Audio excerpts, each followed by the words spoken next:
Thanks. And again, I am Carl Pritchard, and I'm an imposter. No, I am. I'm an imposter. We've all felt that way at myriad times throughout our lives.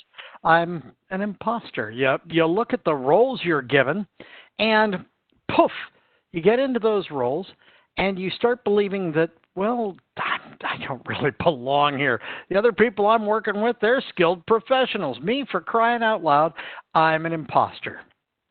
It's interesting. Imposter syndrome was a concept that was first developed back in the early 70s. And what makes it even more intriguing is that one of the things they talk about is the notion that each one of us, every single one of us, is an imposter, or at least gets that sense of imposterdom.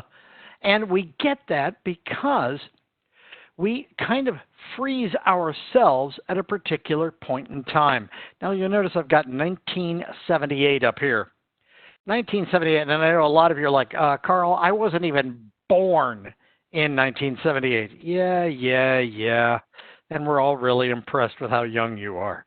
But the reality is, 1978, that's when I froze myself. And we all do this. You pick one particular point in time, and when you're thinking about you and who you are and what you know and what you're capable of, most of us tend to pick one particular default time to set our own personalities. Me, I tend to think mine was in 1978.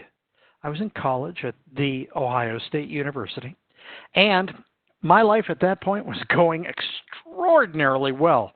There were very few things going wrong in my life in 1978. It was a great time to be me. And in terms of imposter syndrome, that's when I froze. That was it. That was the magic time. At what age did I hit that mark? For me, it was in 1978.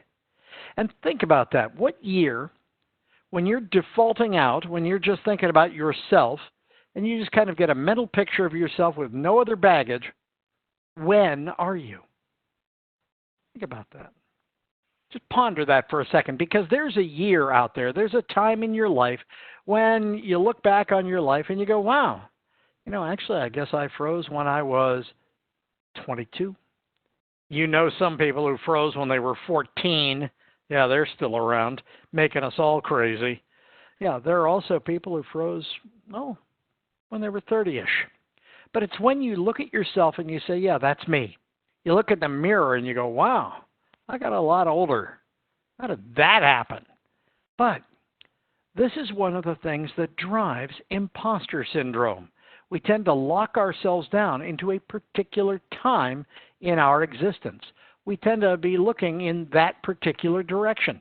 So overcoming imposter syndrome is the challenge that we're going to take on today. We're going to talk about how do you get past this. And in terms of coping with imposter syndrome, first things first, and we're going to look at each one of these four. We're going to look at reality. Yes, we're going to force you to look at reality. We're going to look at your achievements throughout your life. A little bit of, as they said in the musical Camelot, humilité, and history logs. What you shouldn't be doing is looking at others for direct comparisons. Because, there's nobody like you. You are. You're special. You genuinely are. And this is why comparisons are one of the worst things that you can do in terms of imposter syndrome. You start comparing yourself. Oh, geez, she does such a better job of branding herself than I do. Oh, she's the master. She's the queen of social media. How does she do that?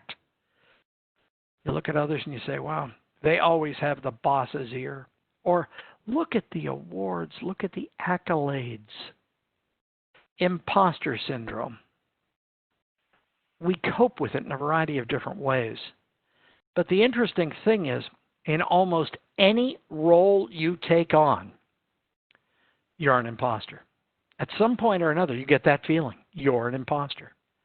I've had almost every job humanly imaginable. Door-to-door sales? Yeah, that was me. I sold vacuum cleaners door-to-door. Nothing sucks like an Electrolux. Yeah, that was pretty awful. And yeah, this is back when there were door-to-door salespeople before COVID. Yeah, but door-to-door sales, dishwasher. Oh yeah, I was a dishwasher. I've been a busboy. I've been a dishwasher. I've been a bartender.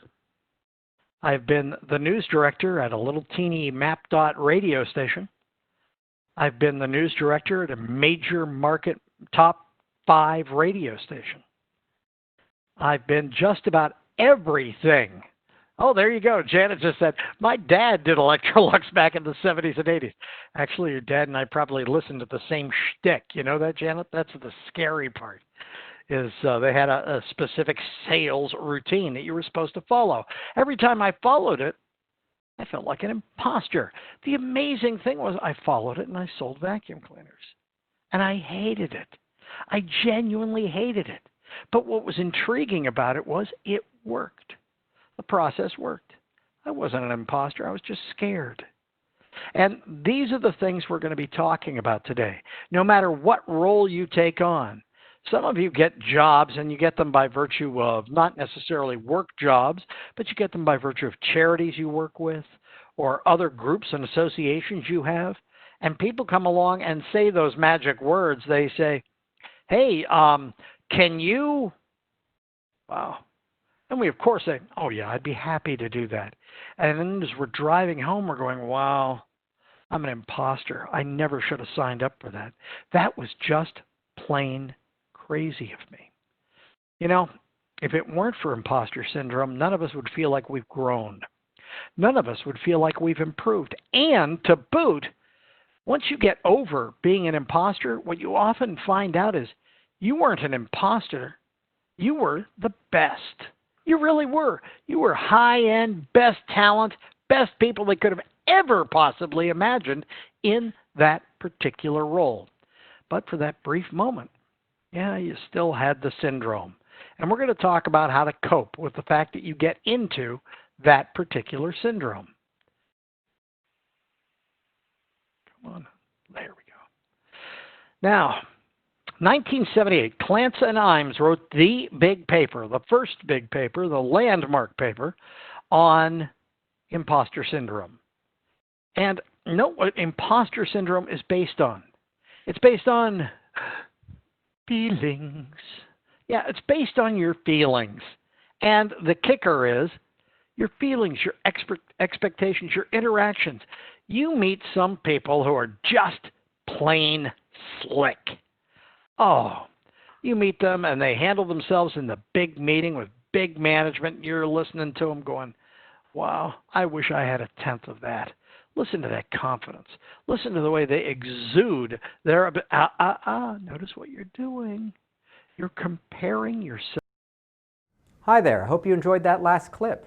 My name is Michael Maludis, and if you'd like to watch the full 60 minutes of that last webcast, while also gaining complete unlimited access to our entire library of IT learning, simply visit our subscribe page at greatpro.org/subscribe. Unlimited annual access is $199 per year, but if you use the coupon code LEARN2EARN, you can drop that membership fee to just $149.